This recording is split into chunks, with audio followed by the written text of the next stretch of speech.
Muy buenos días a todos. Alejandro, bienvenido otra vez a casa. ¿Me escuchas bien? Gracias. Muchas gracias, Sergio. Una breve semblanza de Alejandro Banoli, porque pues su currículum es demasiado grande. Alejandro estudió en la Facultad de Ciencias Económicas de la Universidad de Buenos Aires, donde egresó en 1987 como licenciado en Economía. Se desempeñó como profesor titular en las cátedras de Finanzas Internacionales, como profesor asociado en Economía Internacional de la UBA, desde 97 hasta 2014. Desde 2013 es profesor de Finanzas Internacionales en la Maestría de Relaciones Internacionales en la Facultad de Derecho de la UBA también. También ha sido profesor en la Universidad Nacional de Tucumán desde 2004 y de la Universidad Nacional de Quilmes, Universidad Austral, y también hemos tenido el gusto de tenerlo en la UNAM. De 2005 a 2009 fue vicepresidente de la Comisión Nacional de Valores de Argentina. El 19 de noviembre del 2009 ocupó la presidencia del organismo. El 1 de octubre de 2014 fue nombrado presidente del Banco Central de la República Argentina, eh, promoviendo políticas y mecanismos, me parece a mí que muy importantes. Y el 10 de diciembre del 2019, es decir, apenas hace casi ayer, asumió como director ejecutivo en la Administración Nacional de la Seguridad Social, nombrado por el presidente actual, Alberto Fernández. Su currículum es mucho más amplio, pero para mejor escucharlo lo dejaremos. Adelante, Alejandro. Buenas tardes acá en Buenos Aires, el mediodía en México. La verdad que tengo una sensación agridulce, ¿no? En primer lugar, la alegría de poder ver en la pantalla a muchos queridos amigos y amigas, y por otro lado, la enorme tristeza de no contar con Eugenia acá. Eh, Quería mencionar una breve, antes de empezar en el tema, si me permiten, una anécdota de cómo conocí a Eugenia que quiero compartir con ustedes. No cuando yo presidía el banco, sino cuando trabajaba en el Banco Central hace casi 20 años. Había pasado hace poco la crisis de 2001 en Argentina, y tanto Eugenia como Gregorio Vidal se acercan a saludar y a visitar a Arturo Conel, un destacadísimo economista argentino que ustedes muchos seguro conocen, con el que yo trabajaba en ese momento, ¿no? Y bueno, Arturo me presenta a Goyo y a Eugenia, y a partir de ahí empezó, además bueno, la confraternidad y solidaridad profesional de la red Celso Furtado, con el querido Aldo Ferrer también, y tantos economistas, Antonio. Un largo camino hasta aquí, ¿no? Y tengo el recuerdo que Arturo contaba, porque bueno, de alguna manera, o Gregorio o Eugenia, no me acuerdo, destacaba, bueno, que en general no solían ir al Banco de México, y estaban ahí recorriendo el Banco Central de Argentina, ¿no? Y entonces Arturo mencionaba una anécdota de la Revolución Rusa, ¿no? Que está reflejado en una película que no me acuerdo, pero les puedo pasar el vínculo si les interesa, una película soviética de los 30 o los 40, donde las fuerzas revolucionarias entran al Banco Central de la Rusia zarista, y bueno, era un poco turbulento el ingreso, ¿no? Hay algunos hechos de violencia, era una revolución, obviamente, ¿no? Y entonces los burócratas y funcionarios del zar les dice: hagan lo que quieran, violen, maten, pero por favor no envilezcan el valor de la moneda. Así que bueno, recién escuchando al colega del Banco Central y lo que representa el Banco Central, particularmente, ¿no? Y creo que todos sabemos que en este marco de globalización el poder financiero es el poder central que determina las políticas, ¿no? Y en ese sentido me remito a dos hechos fundamentales, ¿no? Uno, Goldman Sachs pudo resistir la crisis financiera de 2007-2008 que se llevó puestos a muchos bancos de inversión, y por otro lado Goldman Sachs promovió a todos los funcionarios del Tesoro de la Reserva Federal desde Clinton hasta aquí, ¿no? La anécdota creo que vale y algo refleja, ¿no?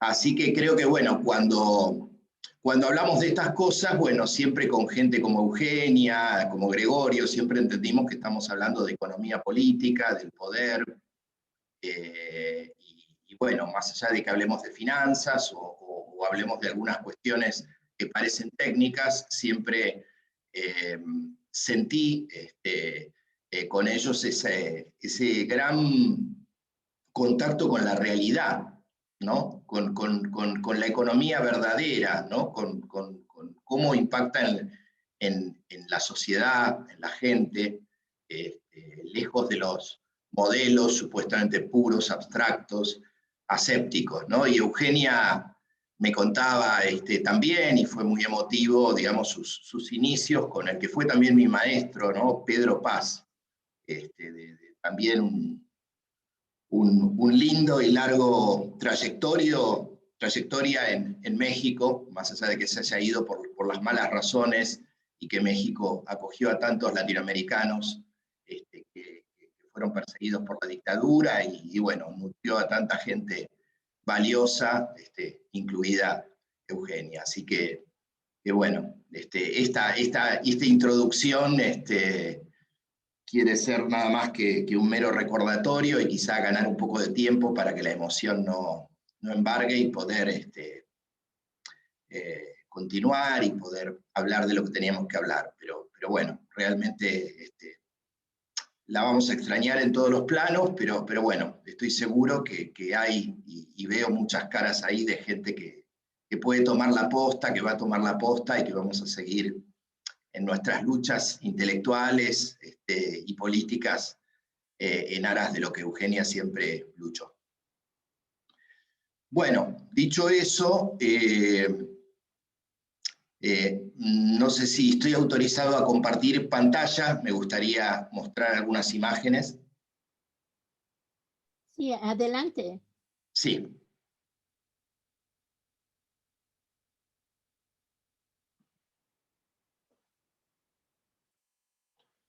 Bueno, se supone que yo tengo que hablar o tenía que hablar de un poco qué pasa con la economía mundial entre pandemias, ¿no?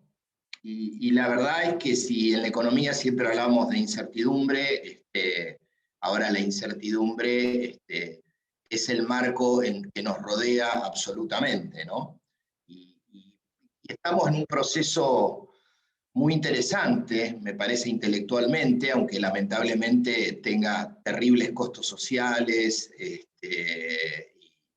sanitarios y económicos, porque creo que, y muchos países lo han vivido y lo vivió la Argentina, nosotros además de la pandemia veníamos de una pandemia que era el tercer experimento neoliberal en Argentina, ¿no? Que nos dejó en las peores condiciones. Y si me permiten la digresión, y estando Mario y estando Wes ahí, y por supuesto Alicia, que es una especialista de estos temas, también quiero hacer una referencia puntual a Argentina, más allá que me voy a referir al mundo. Hoy se presenta en Argentina el libro del expresidente Macri, que se llama Primer Tiempo, donde habla de su gestión, ¿no? Y tiene un capítulo económico donde supuestamente ensaya una autocrítica. En una parte dice que, textual aproximadamente, que se arrepiente de haber sacado abruptamente todas las regulaciones económicas y financieras que generaron la gran devaluación de la moneda que se produjo en diciembre de 2015. Un poco tarde, ¿no? O sea, se generó mucho daño. Pero es importante, ¿no?, que quienes han sido los responsables de esto pongan en negro sobre blanco estas cosas, ¿no? Porque me parece que, por supuesto que hablo de Argentina, pero esto tiene que ver con cuestiones que nos afectan a todos, ¿no? Que nos afectan en México, en Brasil, en América Latina, en otros países, ¿no? O sea, verdaderamente los terribles costos que tiene el neoliberalismo, las políticas ortodoxas que llevó a cabo la Argentina y el Banco Central de Argentina del 2015 al 19, y que están tan instalados todavía, ¿no?, que tienen en parte de nuestra población, incluso entre quienes tienen un pensamiento progresista, diría yo, y corríjanme si no es así en México, pero yo lo he palpado, ¿no?, que incluso gente bien pensante de alguna manera cree verdaderamente que es necesario tener un banco central independiente, que hay que tener una responsabilidad fiscal y todas estas cosas que durante 30 o 40 años nos han metido en la cabeza con la ayuda de los medios, del poder financiero, por supuesto una justicia con impunidad. Entonces, esto que ha dicho Macri por escrito y en Argentina, creo que es importante de cara al debate intelectual y de frente a la sociedad, de cuáles son las consecuencias de las políticas. Y mucho más en términos de una pandemia que está generando una situación productiva y social muy grave como el mundo no conoció en 90 años. Y donde vamos a ver que el impacto en el empleo, que el impacto en los indicadores sociales, recién estamos empezando a ver, ¿no? Es más notorio, bueno, ver, sí, que cayó el PBI, que algo se está recuperando, vamos a repasar eso, la macro, que cómo impacta, pero lo cierto es que esto está dejando una huella muy grande y seguramente profundizará tendencias muy preocupantes que generó el neoliberalismo a nivel mundial. Y bueno, lo cierto es que es muy importante entonces discutir estas cuestiones, discutir el rol del Banco Central, discutir el sentido de la política fiscal, discutir que no pueden ser políticas compensatorias temporarias por la pandemia y volver a una consolidación fiscal como hacen muchos países, sino que es necesario reparar profundamente las consecuencias de la pandemia, fuera de las condiciones estructurales preexistentes. Y que esto es vital, y no es solamente una cuestión ética, sino que es una cuestión de racionalidad económica, obviamente obnubilada o obturada por los intereses financieros del poder de turno, que solo les interesa la cuestión financiera y las cuestiones que de alguna forma se están configurando en la economía a partir de estos hechos que estamos sufriendo. Entonces, quería compartirles esta noticia de hoy porque verdaderamente la Argentina, que tuvo el peor fracaso, entre comillas, porque creo que hubo cuestiones muy intencionales, ¿no? Porque haber devaluado y haberle quitado el impuesto a los ricos no fue un error, fue una cuestión absolutamente deliberada. Pero claramente, otra vez, un país que desregula la cuenta capital, que se endeuda, que aprecia el tipo de cambio, que desregula las finanzas, termina en una crisis financiera, en una devaluación, en una inflación galopante, en recesión y con un aumento de la pobreza y de la desigualdad significativa. Y en la Argentina es 3 veces esto. Pasó con la dictadura, que en pocos días se cumplen 45 años del golpe militar en Argentina. Pasó en los años 90, con los gobiernos de Menem y de la Rúa, que terminó en la peor crisis del 2001, y pasó del 2015 a 2019. Entonces, siento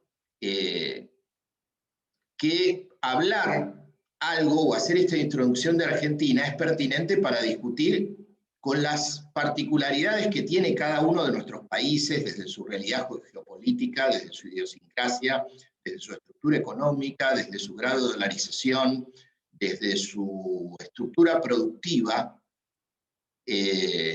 cuánto de esta realidad común cada uno de nuestros países está viviendo. en este marco global. Bueno,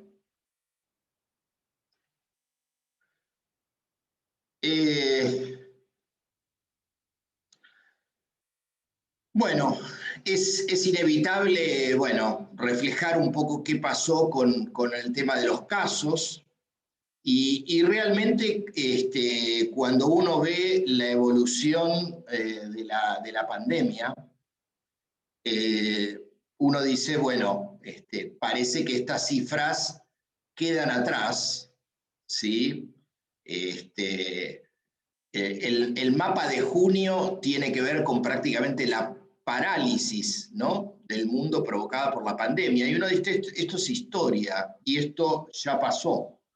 Pero lo cierto es que, de alguna forma, todos sabemos de que ya estamos en la segunda ola y que vamos a entrar.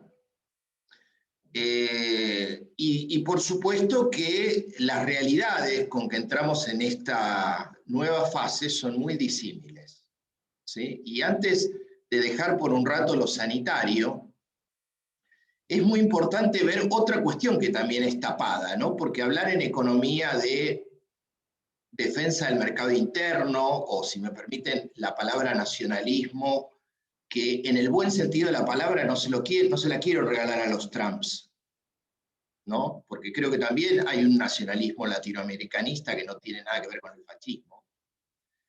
Que está claro que qué diferente que es tener una tecnología nacional, una tecnología local, una estructura productiva que haga vacunas. No es lo mismo ser Estados Unidos, ser China, ser Rusia, o ser parte de la Unión Europea, que puede producir su inmunización, tener la capacidad de comprar más vacunas que su población, que el resto del mundo, que nos tenemos que arreglar como podemos.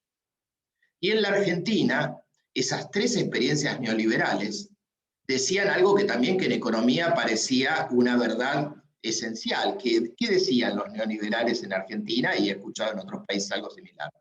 Que daba lo mismo producir en su momento acero que caramelos, ¿no? O sea, es tener cualquier tipo de especialización productiva, era lo mismo. Las comparativas, la eficiencia, etcétera. Bueno, ahora estamos viviendo algo crítico, ¿no? Hay países que tienen la capacidad de producir, de comprar, de frenar en sus fronteras la inmunización a terceros países. Bueno, estamos hablando del poder, estamos hablando de la hegemonía, estamos hablando de lo importante que es tener una tecnología fronteras adentro. O sea, esto es absolutamente decisivo, ¿sí? Entonces, ¿de qué comercio internacional estamos hablando? ¿De qué geopolítica estamos hablando? Estamos hablando básicamente de la diferencia entre tener poder y no tener poder. Y creo que eso, por supuesto, tiene que hacernos reflexionar acerca de la inserción global que cada uno de nuestros países tenga, ¿no? Bueno, los números son absolutamente, ustedes los conocen, los voy a pasar rápido, pero ¿por qué dejo esto, no? Porque creo, y si bien hay muchos economistas que lo vienen diciendo, ¿no? Por ejemplo, recuerdo algunos trabajos de Samir Amin, por ejemplo, y es que ingresamos en la última década en una fase de desglobalización, ¿sí? O sea que el comercio acá se marca que cae por la pandemia, pero en un ciclo largo está cayendo. Y esto tiene implicancias, o tendría implicancias prácticas respecto a cada país, cómo posicionarse y qué estrategia nacional y regional debe hacer para enfrentar esta nueva realidad, ¿sí?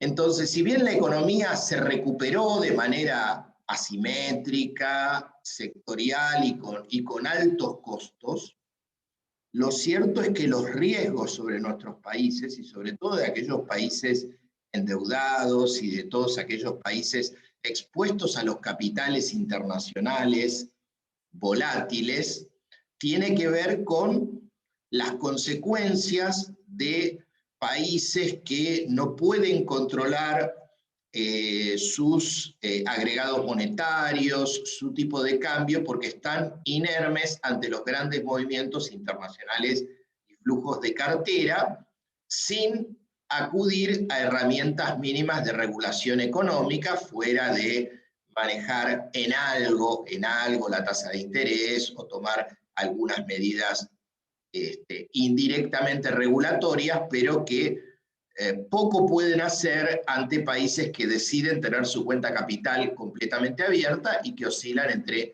momentos de gran apreciación del tipo de cambio y momentos de fuertes devaluaciones, ¿no?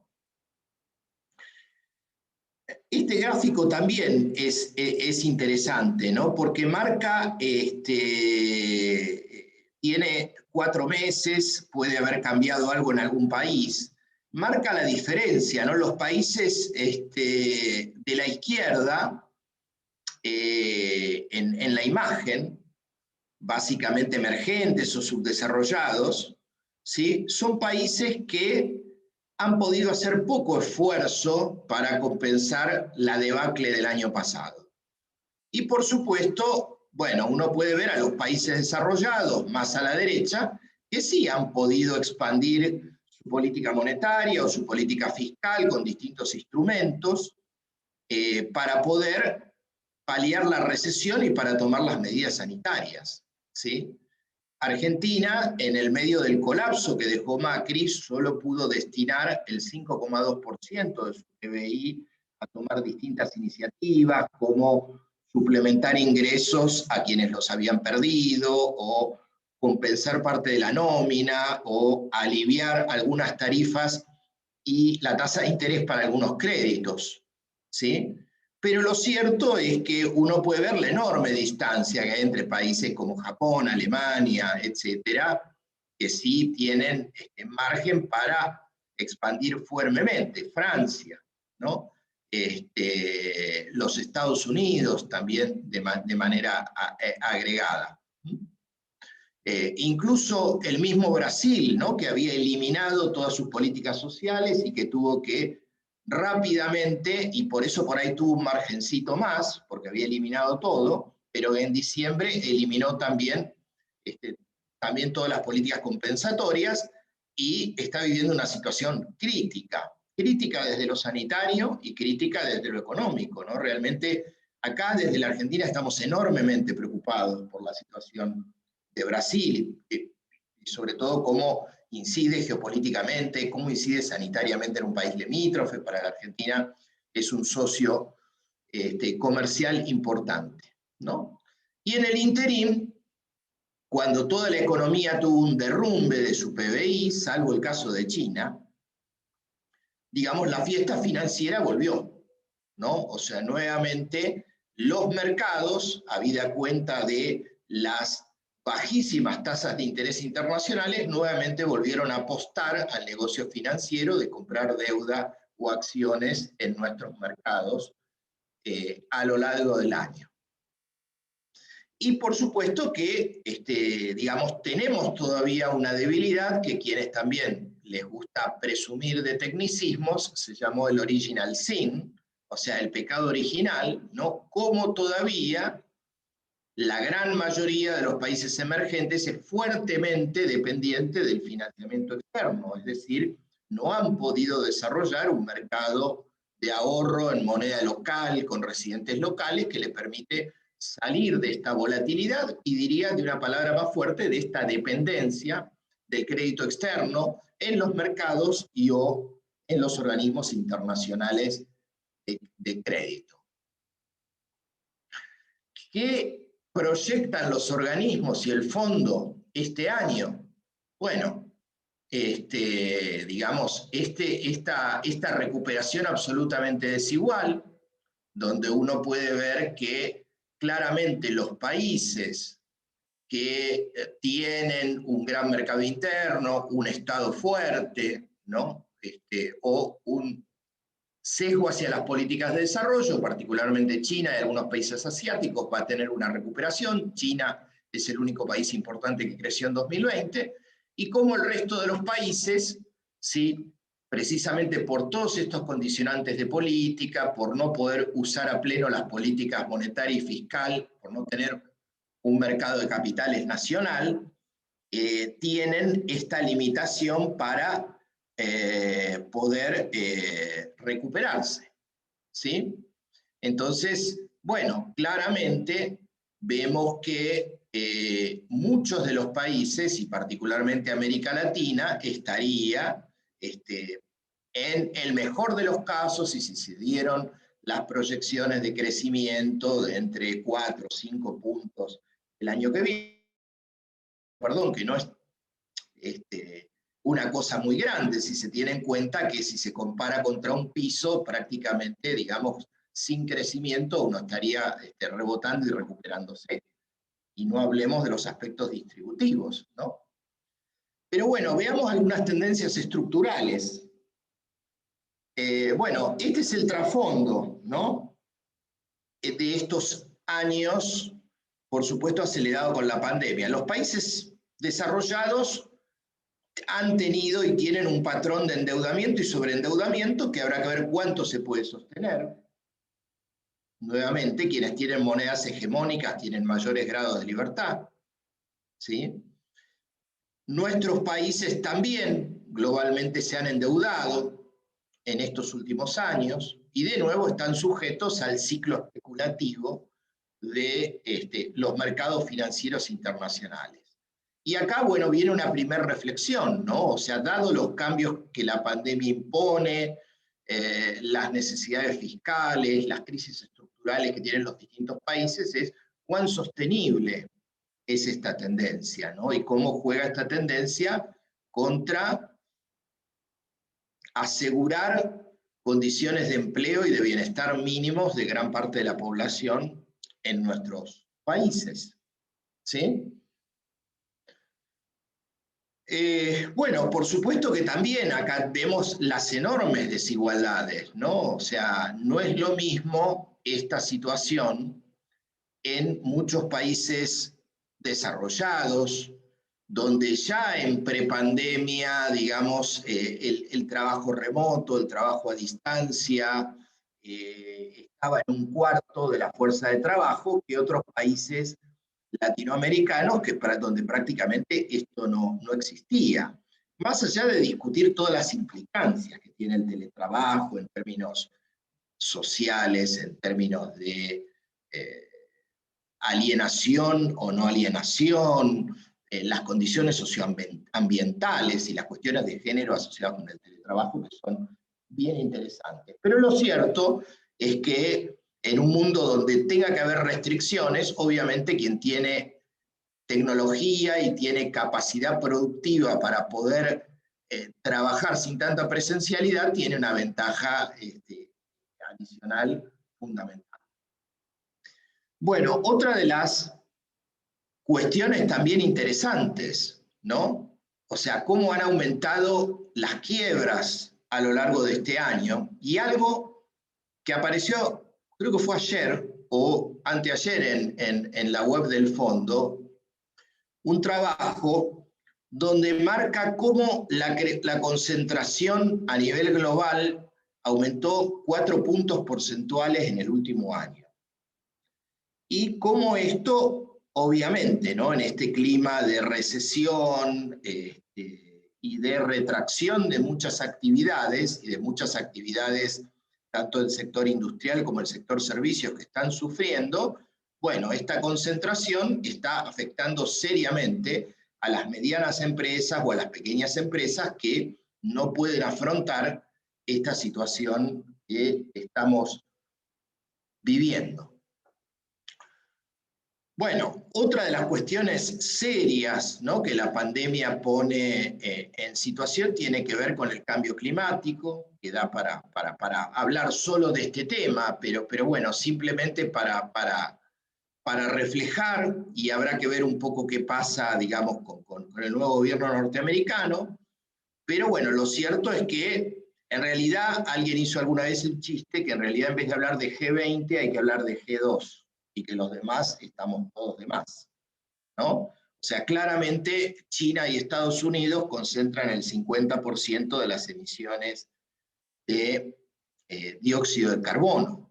O sea, claramente muchas veces hablamos los economistas de que el modelo capitalista no es sustentable en términos de la capacidad de generar,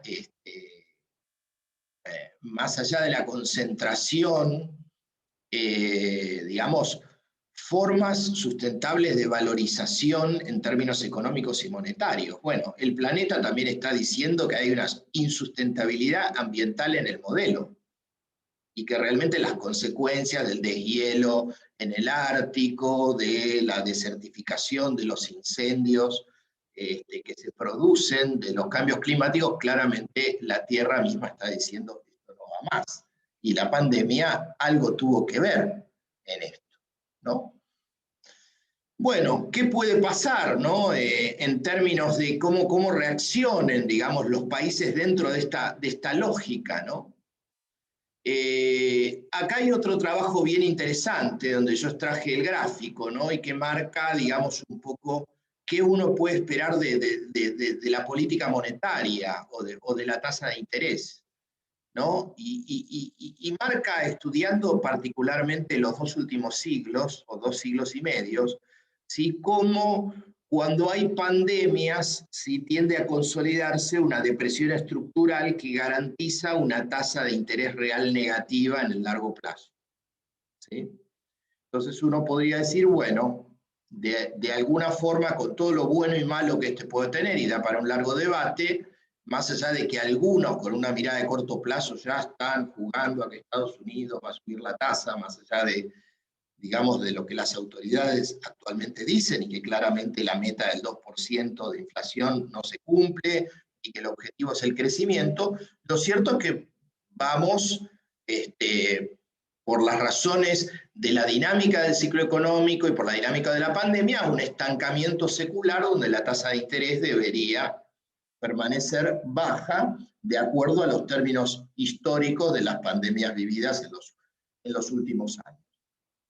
De nuevo, las modestas proyecciones de recuperación, salvo poquitos países, ¿no? Básicamente la India y por supuesto China, ¿sí?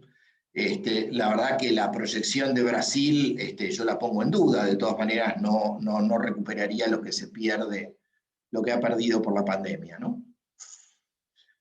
Y bueno, como desafío dentro de nuevo, de la caja de herramientas y de las reglas del juego, ¿no? Habrá que ver, y también es muy importante ver cuál puede ser la reacción social, ¿no? A la economía postpandémica, a las restricciones, al hartazgo por el distanciamiento social.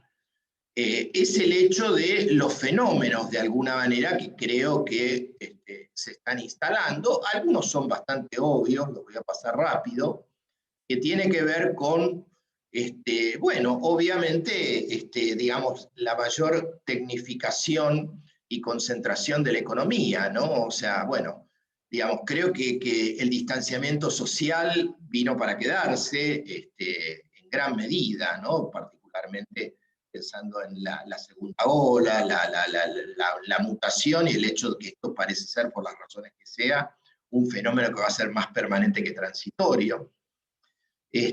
Todo lo que tiene que ver de retracción en actividades de viajes y de presencialidad, el crecimiento del comercio electrónico, la digitalización de las finanzas, ¿no? Todo lo que tiene que ver con, bueno, toda especulación con las criptomonedas y bueno, esta gran discusión que hay entre GAFA, los grandes del mundo digital, y los países desarrollados por quién emite la moneda, la limitación que le han hecho a Facebook con Libra, y la discusión que hay en los propios bancos centrales desarrollados si emitir criptomonedas públicas, la irrupción de bancos digitales, que probablemente sea una realidad mayoritaria en los próximos 10 años, y de billeteras, y con todos los efectos sobre el empleo también, ¿no? Porque lo cierto, y esto creo que hay que destacarlo también, que todas estas tendencias, más allá de algunos estudios, son claramente destructivas del empleo, ¿no? Que la sustitución por, digamos, mano de obra en las actividades de punta, no llega a compensar la desaparición de algunas actividades industriales y de servicios más mano de obra intensiva. Bueno, los cambios, ¿no? El hecho de, digamos, la tristeza que reflejan las grandes ciudades y la movilidad tanto corporativa como de parte de las clases medias y altas que habían vuelto a los centros y todo lo que se implica. Los desafíos de la educación a distancia, ¿no? Y también el hecho de que también el entretenimiento masivo y los grandes espectáculos parecen también cosa del pasado, por lo menos en el futuro próximo. Bueno, el desarrollo profundo de todo lo que tiene que ver con el deep learning y la inteligencia artificial aplicada a la producción, con todo lo que esto implica, ¿no?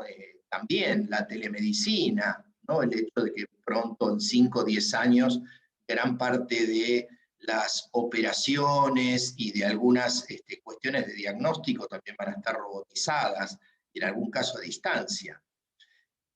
Ahora, vean cómo estas cosas, que en algunos casos, algunas cosas uno puede verlas como positivas, otras como negativas, de nuevo, lo que genera en términos de concentración, o sea, claramente si tenemos población educada, si tenemos población instruida, con capacidad de aprendizaje, el grado de adaptación, y sobre todo por ahí en la gente más joven, es 1. Claramente, ¿qué pasa con la población más débil, más vulnerable, más pobre, menos educada y con los grupos etarios mayores, que claramente han sufrido estas consecuencias, ¿no? Entonces, por supuesto, digo, uno puede ver cómo los sectores más favorecidos económicamente están inclinándose por la alimentación dietética, natural, por los productos orgánicos, y toda una serie de cuestiones saludables que no están para nada al alcance de gran parte de sectores de la población, ¿no? Donde se sospecha incluso que gran parte de este virus tiene que ver con algunas formas de producción y de tratamiento de los cerdos, las vacas y todo eso, y digamos las profundas asimetrías adicionales en términos sanitarios que genera esta situación, ¿no? Entonces, hasta el propio FMI habla digamos, de la fuerte divergencia, y claro, hay una fuerte divergencia, para decirlo suavemente, en cómo este mundo pandémico y pospandémico trata a los distintos sectores económicos, a los distintos países, a los distintos niveles educativos y grupos etarios, porque básicamente esta brecha digital genera una nueva desigualdad. No es lo mismo la situación de aquellos chicos, chicas, muchachos y muchachas que van a escuelas privadas de punta, donde seguramente están teniendo educación virtual en condiciones razonables, de aquellos niños, niñas que van a colegios menos favorecidos donde no está esta tecnología y que por ahí o no están teniendo clase o tienen que ir en condiciones de riesgo. Entonces, claramente la pandemia expresa una gran desigualdad. Por supuesto también, bueno, esta consolidación del desempleo estructural que se cristaliza y que va a ser difícil más allá de la política monetaria blanda y también algunas medidas de política fiscal que a lo sumo generan como un salario de presubsistencia, ¿no? Que por supuesto es mejor que nada y que hay gente que come con esto, pero claramente, digamos, que no compensa para nada la diferencia de tener trabajo, tener salarios en blanco y poder vivir dignamente. Y por supuesto algo más filosófico que tiene que ver con los riesgos de un mayor control social, la libertad personal y cómo está amenazando, como de alguna manera el avance tecnológico, el uso de datos y todo eso genera en la población, ¿no? Cuando uno mira las distopías, realmente cuando uno relee 1984 o tantas de las novelas distópicas del siglo XX, uno dice, bueno, realmente la profecía parece autocumplida, ¿no? Entonces, bueno, más allá de lo sanitario, ¿no? El tema es cómo lidiar entonces con estos efectos yuxtapuestos de la pandemia neoliberal y de la pandemia sanitaria, ¿no? Y saber que independientemente de lo que pase con las vacunas, esto es un ciclo largo y que seguramente tendrá avances y retrocesos, y que la nueva realidad que vamos a vivir no tiene nada que ver con lo que vivimos hasta marzo y abril del año pasado, y donde estamos en un mundo que ha, de alguna manera, exacerbado las peores cuestiones del capitalismo, es decir, la tendencia al sobreendeudamiento, los defaults, la exuberancia financiera, la concentración económica, ¿sí? La desigualdad, la insustentabilidad ambiental, la enorme asimetría que hay en cuanto al acceso soberano, digamos, a los derechos elementales, ¿no?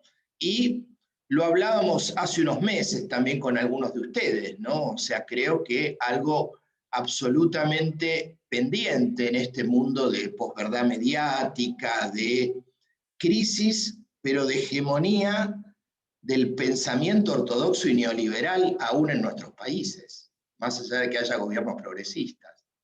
Y que tiene que ver con, y con esto termino, con la necesidad de que emerja un nuevo paradigma político, económico y social a nivel global que permita afrontar estos desafíos, ¿no? Porque de alguna forma es relativamente sencillo para todos nosotros criticar el orden dominante, pero no está tan claro, de alguna manera, cuál es la propuesta que nuestras sociedades tienen para poder cambiar este futuro y este destino.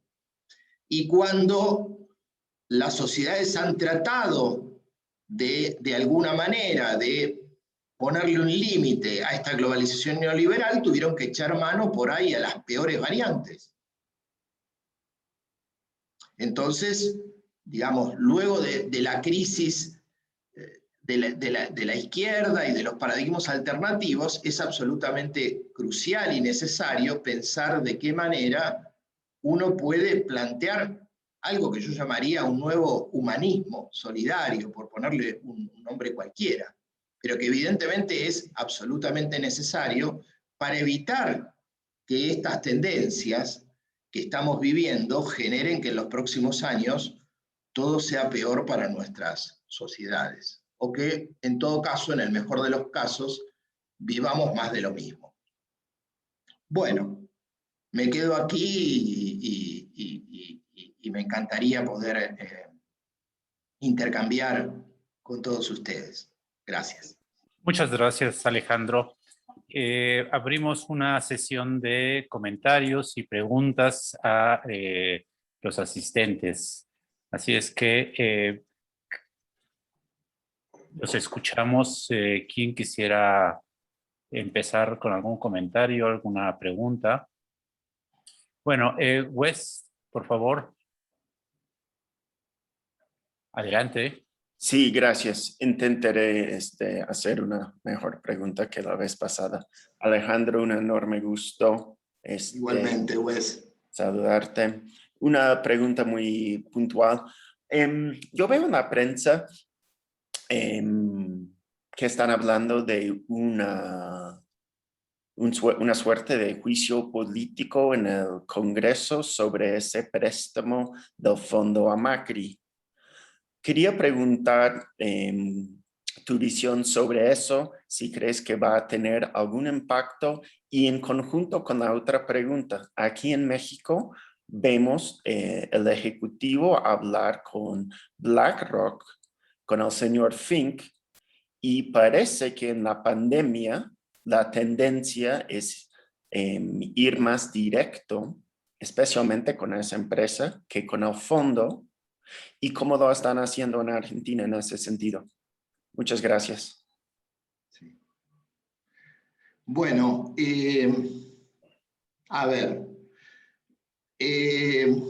creo que lo que pasó con Argentina y el fondo fue algo criminal, ¿no? Y uso esta palabra que tiene algunos visos legales como para describir algo que claramente fue orquestado deliberadamente, y voy a tratar de hacer algunas aseveraciones que son incontrastables, ¿no? Por supuesto hay cosas que son debatibles, pero me parece que son claramente el FMI violó su estatuto constitutivo, porque le prestó a la Argentina, aún sabiendo de que estaba financiando la fuga de capitales.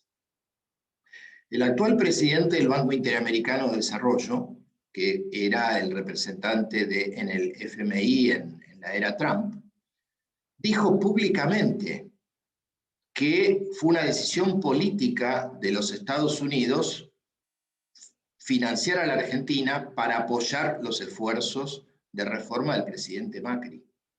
Más allá de que el staff del FMI en los reports dejaba claro, y esto comillas es textual, de que la deuda argentina era insustentable y que en las propias proyecciones y en los modelos de simulación, que básicamente con cualquier proyección sensata del tipo de cambio o de la evolución de la actividad, Argentina iba al default. Eso es cierto. Obviamente no sé qué hará la Oficina de Evaluación Independiente del Fondo por segunda vez, porque esto ya pasó en el 2001. Así que creo que la actuación del fondo, claramente no está ni Christine Lagarde ya, ni los funcionarios que participaron, pero hay una responsabilidad del FMI en esto muy clara e incontrastable, y reconocida por los propios actores. ¿Qué puede pasar judicialmente en la Argentina? Y soy mucho más pesimista, porque en general quienes están vinculados al poder financiero tienen impunidad. Y a ver, creo yo separaría las cosas, ¿no? Si hubiera sido una mala política económica, ahora que está de moda el lawfare, ¿no? En todo caso sería una política económica desastrosa, pero no es un tema penal.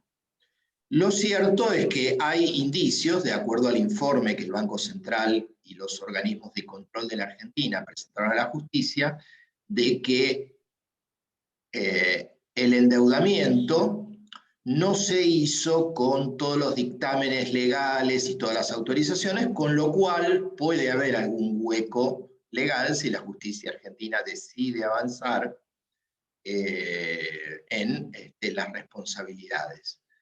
Pero, y por eso, bueno, como ustedes saben, en su momento, precisamente por una cuestión cambiaria, antes de la liberalización total de Macri y la devaluación, se impuso un juicio a la expresidenta, actual vicepresidenta, al ministro de Economía de entonces, Axel Kicillof, que ahora es el gobernador de la provincia de Buenos Aires, a mí y a otras personas, por no convalidar la devaluación. Y siempre decían que era delito. Ahora, como el establishment está muy preocupado por esto, porque también desconfía, porque la justicia también, bueno, es oportunista y a veces, bueno, depende del ciclo político, también algo hace y por ahí alguien puede caer en el camino, porque siempre es así, son las reglas del juego, que algo cambie para que nada cambie. Entonces ahora sí dicen, no, eso fue una decisión política, no fue un delito, esa causa es absurda, lo dicen los columnistas del diario La Nación, que es el diario más antiperonista, antikirchnerista que hay en la Argentina, el diario del establishment, la oligarquía, es lo que dice ahora públicamente, ahora, no hace 5 años. Así que no soy muy optimista con el avance de la justicia, pero bueno, sí creo que nuevamente habrá que ver qué impacto esto tiene. Seguramente habrá algún informe de la OEI en el fondo que criticará lo que se hizo, pero no creo que pase mucho nada, ¿no? Ahora sí, creo que por ahí hasta puede dificultar por ahí los esfuerzos del gobierno argentino, porque sé que hay muchos directivos, particularmente de países europeos, que nuevamente están bastante intransigentes y quieren más ajuste, y precisamente a partir de lo que pasó van a ser renuentes y que se viene una negociación muy difícil y muy compleja, ¿no? Con el FMI. Tenemos ahora una participación de nuestra compañera Teresa Aguirre. Teresa, adelante, por favor. Rápido.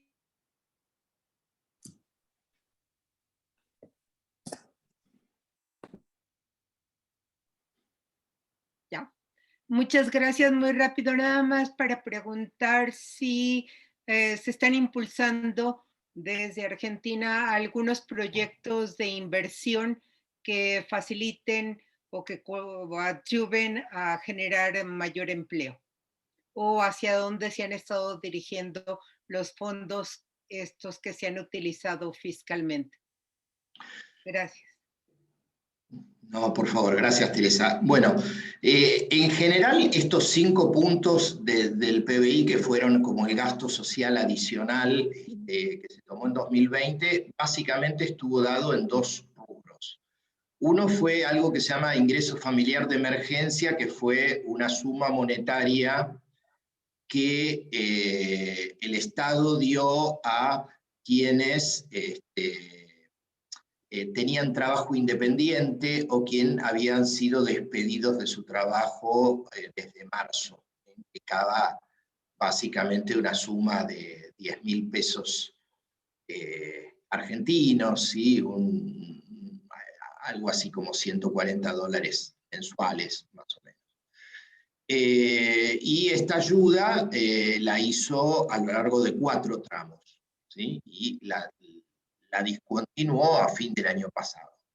Eso fue aproximadamente la mitad de esta ayuda. La otra mitad tuvo que ver con un instrumento que implicó que el Estado se hizo cargo de una parte de los salarios de la nómina de empresas que habían no funcionado por el aislamiento, ¿sí?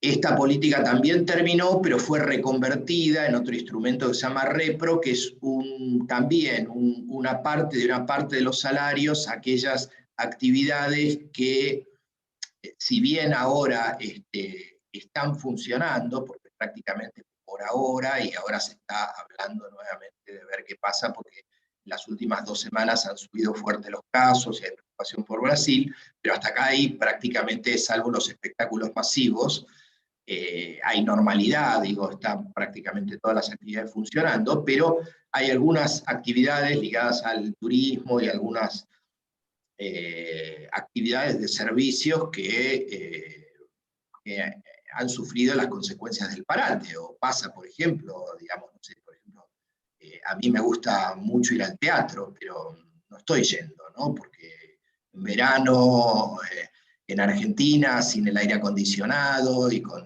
el barbijo puesto todo el tiempo, no me es muy programa, ¿no? Entonces, ocurre que más allá de que el gobierno habilite las actividades, en la práctica, por el miedo, por la situación económica, por lo que fuere, hay actividades que no les está yendo bien, fuera de la cuestión macro en sí.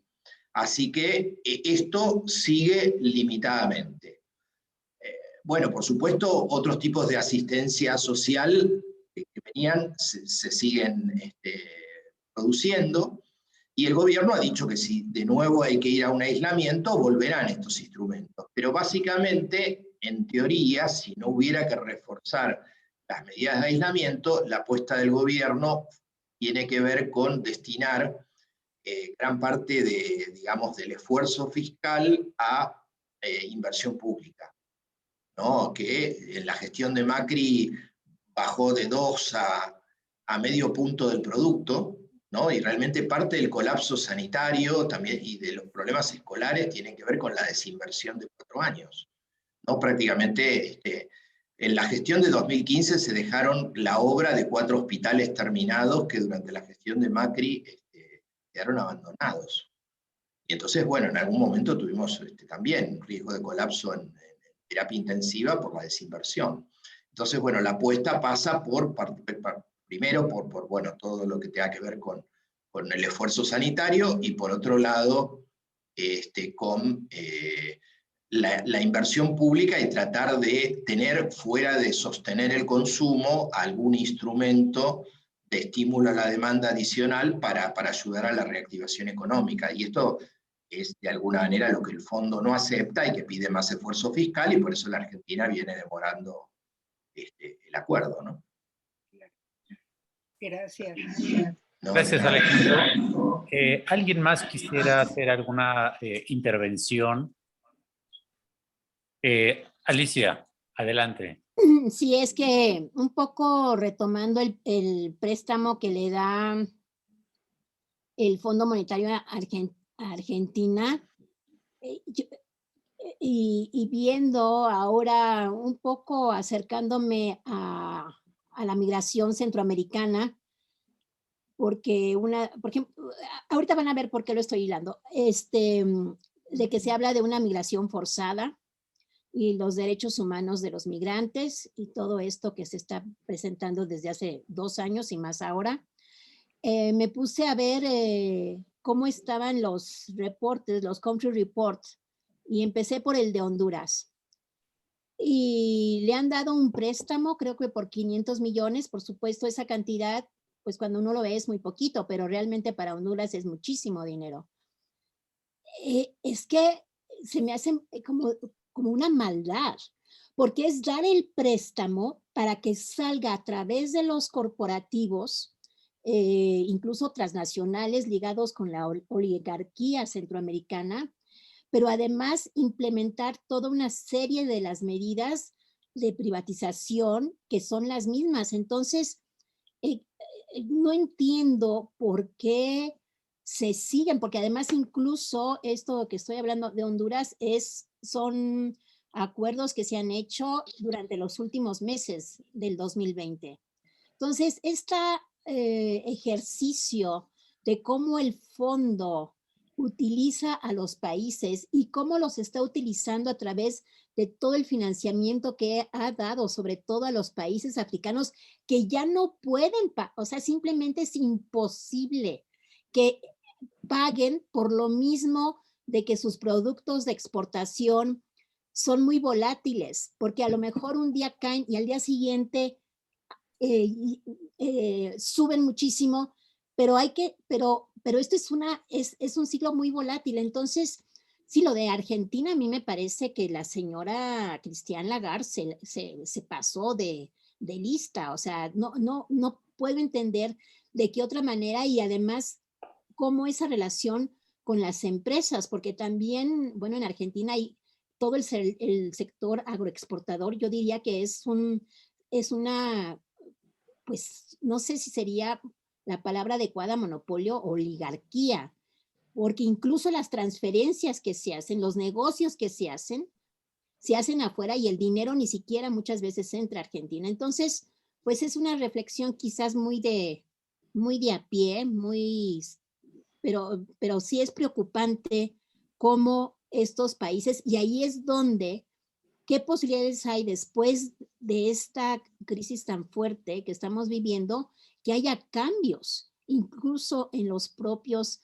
organismos financieros internacionales, que como ya lo dijo Felipe, pues ve muy difícil, ¿verdad?, que esto cambie. Y además, a final de cuentas, estamos en un sistema donde los shareholders son los que dominan la economía global. Eso sería un pequeño comentario muy, muy simple, pero pues lo quería comentar. Gracias. Alejandro, ¿tú quisieras plantear algo para cerrar nuestra sesión? Bueno, no, la verdad es que bueno, creo que los disparadores centrales creo que los planteé. La verdad es que también creo que coincido con el escepticismo respecto a que haya reformas profundas.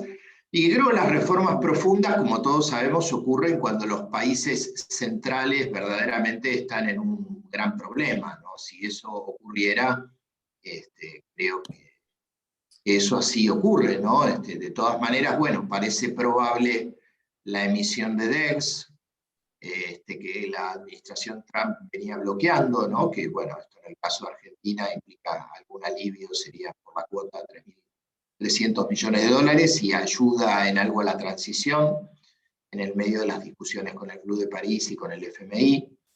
Pero de nuevo, ¿no? Me parece que estamos en una discusión muy compleja, donde hay una situación social crítica y donde yo percibo bueno, un enorme fastidio en nuestras sociedades, pero también una gran confusión, ¿no? De nuevo, ¿quién va a catalizar este sentimiento de frustración colectiva que hay con las respuestas de los gobiernos, en mayor o menor medida, con los efectos de la pandemia?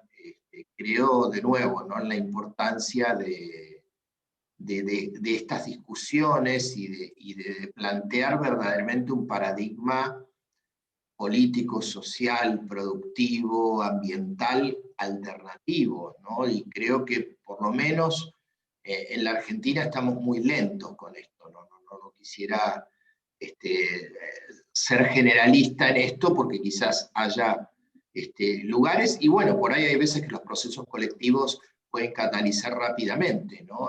Pero lo cierto es que no percibo que la dirigencia política esté a la altura o esté a la cabeza de estas demandas, ¿no?, de cambio. Y sí me preocupa el canto de sirena, incluso en América Latina, ¿no?, de muchos proyectos de derecha o autoritarios, ¿no?, que realmente, bueno, muchos consideren que la respuesta es menos Estado, que es solo una agenda de seguridad, desde el sálvese quien pueda, ¿no? Creo que vamos a un mundo muy complejo, en esta distopía rara que estamos viviendo, y creo que bueno, el progresismo, estructuralismo, no solo latinoamericano, sino también alternativo a nivel mundial, tiene que dar una respuesta que, desde mi punto de vista, todavía no está dando. Y creo que este tipo de encuentros para discutir lo que sucede es absolutamente vital, ¿no?, para poder hacer el germen de ideas que permitan darle a la sociedad los elementos para poder demandar verdaderas políticas de cambio.